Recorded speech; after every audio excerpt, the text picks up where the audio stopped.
to do an overview of using the ScribeWare mobile device. So I've opened up ScribeWare. This is my home page. These are just all the various templates that I'm working on, and then these are jobs that are in the future that I've got to do, and then these are all jobs that I have done in the past. So that's kind of like the home page on the desktop. At any point you can start a new report just by hitting the red box there. You could also select a report that maybe came over from a scheduling system, and then it will let you choose which template you want to use for that report.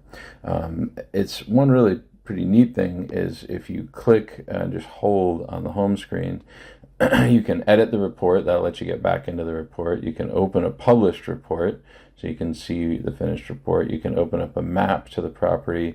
You can email the agent, email the client, call the client, text the client. So a lot of opportunity to sort of contact with people, and we will keep adding some more features to this, but it's super convenient to be able to just touch on the job and get all these different features, all these different actions you can take. So let's just start a new report and we'll get a sense of working in the mobile app. I'm going to go ahead and select the usual residential template that I work with, just because I'm most familiar with that. So it takes a minute. It's going to initialize and load the gallery. If you are working out in the field, I would encourage you to load the jobs and templates while you're on a good internet connection. The mobile device works perfectly well offline, but it might particularly if you're bringing over something from like the ISN or the Next, it obviously is going to need to connect to the internet to gather some of that, or it could. So you can put client and property information just like the regular desktop.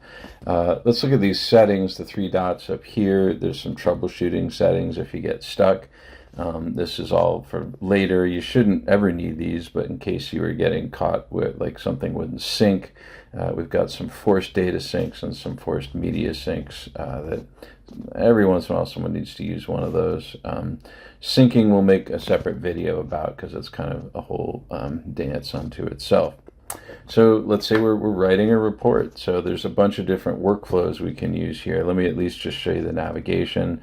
The three bars at the upper left is where your chapters are. So if I click on that, that's going to open up all of the chapters. You can also just swipe the screen from that side and it'll open up all the chapters, and then you can scroll up and down in the chapters. You can open a chapter like grounds, so we could go into the drainage section. Obviously you can see that the bright red is I've got fields set as required fields, so those show up as bright red, and then I can start filling out a report. So maybe clearance to grade was standard, downspouts discharge below grade. The site was a moderate slope. Now let's say there was a steep bank on the property. Well, so I've got more. I can click on more, and all these things that are orange give me narrative. So soils engineer recommended, no red flags, due diligence, new construction with minimal setback, disclose any information if I'm working for a buyer, inquire with the seller. So that might be a common one. So we could hit that. And then if you hit that little blue tab at the top, it'll open up the comment for you. And so here would be the narrative, right? And so it's open. We can actually see I've got a little note at the bottom, so that won't print in the report unless I choose that, but I could click that open. Please note that the type of information can also be valuable for resale. This is a newer building, so it's possible a soils engineering report was required for the build. So isn't that cool how you can like put these little nuances into your comments and make them available, and you just choose the ones that that fit. So so cool. We've recommended due diligence, and now let's just say, for example, this wanted to be a repair item. You click on due diligence. We could switch this to repair. I've got tons of modifiers I use, recommended disclosure, so you can modify the comment there. So we've got a comment open. So if I were to take a picture now, we'll take a picture of my keyboard. And so right now, if I hit the back arrow at the upper left, that picture will be attached to that comment. I can click on the picture again and open it up. And this would give me an opportunity. I could tag the comment if it were a summary item. I could add a caption, and I'll use voice to text to show you how this would work. there is a steep bank at the west side of the property, period. So boom, I just added a photo caption. Now let's go back. So now we've tagged the comment and we've given it a little caption. So what else could we do here? Notice how this bar slides around down here. So we could add another photo. And let's caption this one.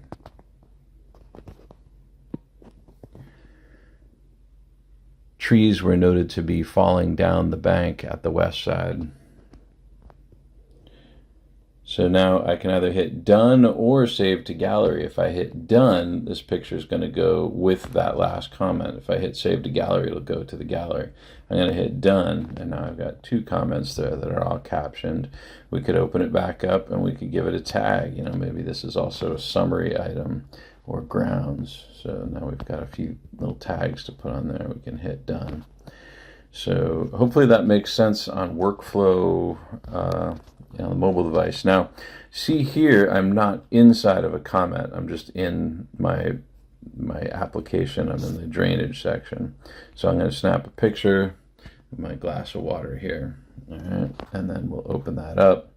If we want to, we could caption it. This is a cold glass of water on my desk. And we'll save it to the gallery. So now that picture is captioned and sitting in my gallery for later use. Let me show you a really cool thing we could do now. Notice I'm in the drainage section, but if I go to the bottom right and hit the little plus mark, see the thing with a plus at the bottom right? This is a global library search. Now I can't use this to do that. For the global search, you have to hit the thing with the magnifying glass. But I'm going to type in GFCI, and I'm going to start typing the words inconsistent, because that's a comment I use all the time, that GFI protection is inconsistent with modern standards. And there's my comment. Boom, that's what I wanted. So I'm going to open that up, and I will apply this to the report, and it's going to say, well, where in the report do you want to put it? You have this in a bunch of places. So I'm going to put this with my electric receptacles and fixtures. And so there's my comment. Now I'm going to go into my gallery. The gallery is just to the right of the phone. Open up the gallery, and I'm going to grab that picture of my water glass and attach that picture. So that's a workflow using this sort of global navigation. What's cool is I'm technically still in my drainage section. So by hitting this button and this button, we went on a global journey. The system will remember where the comment originates, and it'll put it there. So it's a nice way to prevent you from having to navigate all over the app as you work. So let's say you're done filling out this drainage section. The arrows at the bottom will help you go to the next thing. So now we're going on to the next section, driveways. So we could concrete driveway, brick driveway, concrete, maybe there's an asphalt paver patio, right? Then we can hit the next arrow. Windows and stairwells, maybe there were none. Grounds, trees, and vegetation. How about this one? Prune trees off the house. That comes up all the time. We open it up with the blue thing. We snap a picture of the trees too close to the house, and we kind of move on. So boom, there's our comment. We've got things attached. I'm starting to move faster now, but this is how I move. I mean, pretty much every house I do needs an arborist, or I have an arborist comment because there's big trees around. So I'll show you how quickly I might move. I'd hit this, gonna hit the blue thing, and open up my camera, take a picture of it, and boom, I'm done. Now again, I might open this up and use some of these comments that if an arborist has been out recently, I recommend disclosing any information. So how cool that you can kind of just hit buttons and quickly modify the comments as needed. Let's see, let's go to, I think that gives you kind of a nice overview of the app. We'll do some other videos and stuff, but this is a pretty good overview of just how to navigate the mobile app. You can see it turns orange to let you know which sections you've been to, so that way it kind of keeps track. And if there were a section you don't need, you can hit that little green thing, and that'll just sort of turn to green, and then it won't print in the report because you haven't put data in it. All right, I hope this overview video helps. Thanks.